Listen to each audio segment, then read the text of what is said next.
Namaste and welcome back to Mindful Serenity Yoga with Nancy. And today we're going to continue answering questions from the trusty jar of questions. Questions that have been either posed to me directly or questions that I have been asked indirectly or questions that I found asked to other individuals. And I would like to try to answer each question within a 10-minute time frame. Now this is probably well over question number 100 that I've answered, but I've lost count after 50, so I don't know. So I'm going to begin by reaching in to grab a question. I'm going to reach way down to the bottom of the jar. I have a question here. I'm going to read it briefly just to make sure that I can make it out. How does suppression affect our karma? How does suppression affect our karma? Wow, that's a good question. Let's hope I can answer it. I will start the timer for 10 minutes. I'm going to take a nice deep breath so I can kind of get out of my ego head that thinks it knows everything to the part of me that may know at a different level.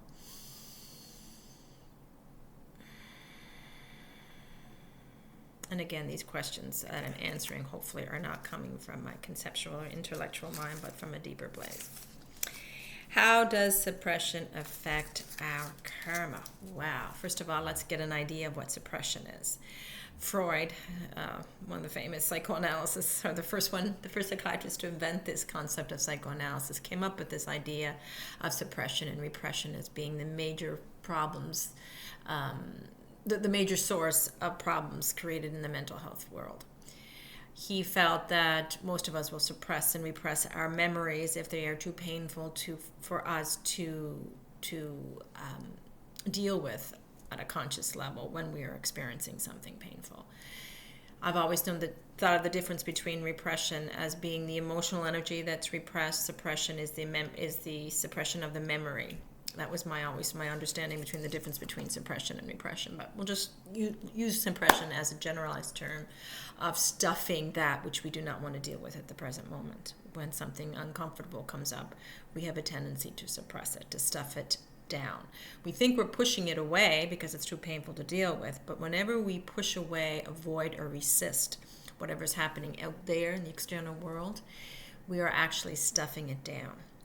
All energy, regardless if it's emotional energy, thought energy, physical energy, is meant to pass right through us. When it doesn't pass right through us, it is something we are doing to stop it.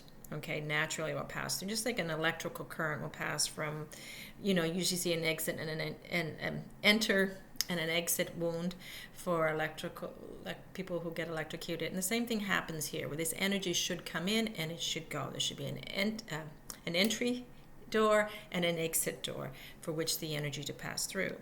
And our experiences are basically just energy. We have the actual physical experience of, say, of dealing with something challenging like the grief, the loss of a loved one. And that creates a cognitive or a thought energy associated with it that feeds it, creating story, creating drama around it, creating, all that with it, as well as an emotional energy. And we store that whole memory, that whole experience of memory inside us because we cannot handle the emotional energy passing through at that time. We resist it. We put our inner hands up and say, no, no, no, and we push it down. That is suppression. And when we look at memory, we're looking about, our minds are so brilliant, right? We are data machines. We absorb everything that's happening around us. We are picking up things with our five senses, our eyesight, our hearing, our smell, taste, touch. We're picking up all this information 24/7. It's entering our bodies and entering our brains, and the mind is trying to make sense of it so that we can use it for the benefit of ourselves while we're here. So we have all this data coming in, and right away the mind is interpreting the data, saying, okay, what's good? It makes the labels. It's the mind that labels things as good, bad, right or wrong, should be or shouldn't be. And it labels all the good the right, the should be into a filing cabinet called such. If it really liked those experiences and we want to repeat them again, it will file it away so that we have that energy trapped inside us so we can feel good, or go back into the past memory and remember those good feelings, or try to regain them, find out ways to try to regain them and recapture such experiences again. So we have that filing cabinet. Then we have the other filing cabinet of things that were challenging and difficult and too painful for us at that time of our evolution or development to be able to handle. And we stuff those away in another filing cabinet of bad, wrong, and shouldn't be. Again, we put a big double bolt on this because we don't want that stuff to come up again. We want to keep it down. But of course, life is always going to make us remember, right? So there is 99% of the data, I should say, too, that comes in and it just passes right again because it's neutral. It has no effect on us. The mind doesn't interpret it as anything that it should hold on to or push away. So it just passes right through, and it's still in us as a form of memory, but it's not locked in a tight filing cabinet as the good, right, should be, and the bad, wrong, shouldn't be is. So our memory then is all this information that we've collected.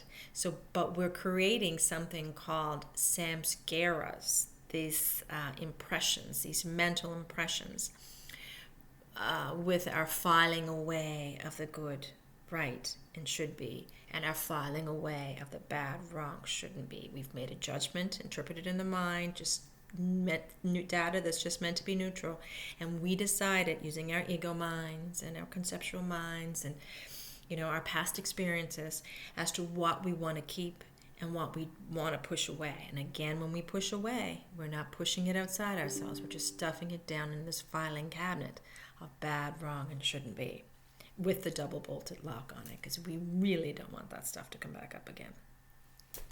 So if we had this experience of grief, this experience, we lost a loved one, we found it too challenging at that point in our lives to deal with. We did the best we could, but it was just too challenging. We resisted it. We therefore stuffed it into this filing cabinet. Life comes along. We have another feeling or another anticipated loss. This stuff, it's clicking right down in the stuff, and it's starting to unlock the bolt, and that stuff is wanting to come back up because it's meant to come up and out of us.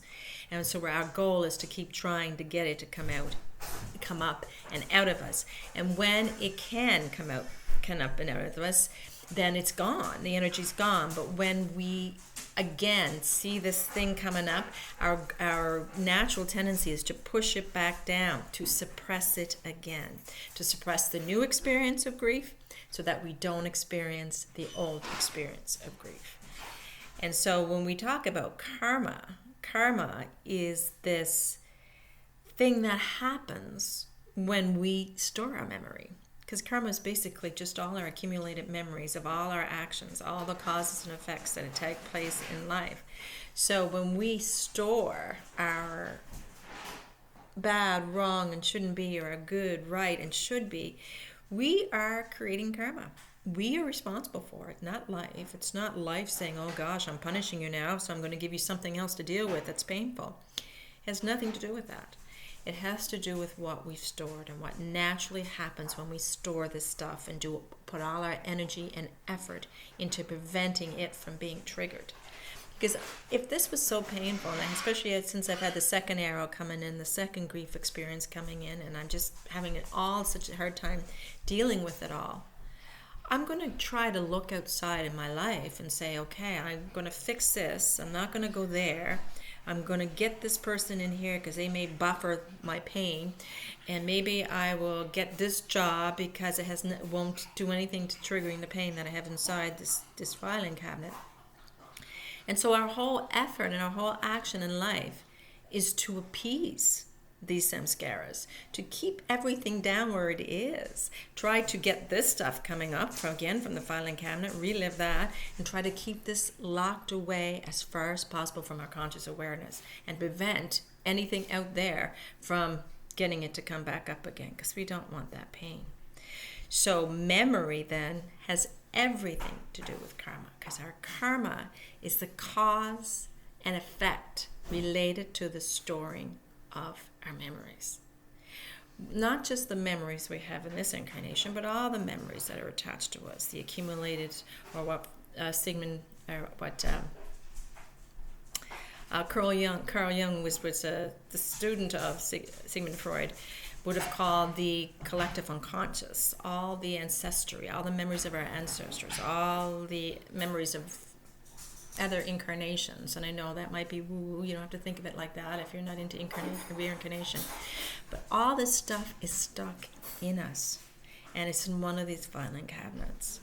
And our karma is, how do we burn that off? So all this stuff on the inside can do what was meant to do in the first place. Go in the entry door, and out the exit door, like all energy is supposed to do. Until it goes out, we're going to have karma. Till the memory is, we're no longer living based on protecting our memories, reliving our memories, or preventing our memories from resurfacing. We're going to have karma. Everything we do has an effect. And most stuff we do as human beings with this memory, these stored filing cabinets, is look at life and use life as a way to get what we want, so that we don't trigger that memory down there, instead of embracing life for what it is and simply going with the flow. So that's karma. I'm hoping that makes sense. I know it was a long-winded explanation, but that's all I have for you today. As you can see and hear, my timer is off. Have a wonderful Thanksgiving weekend, and namaste.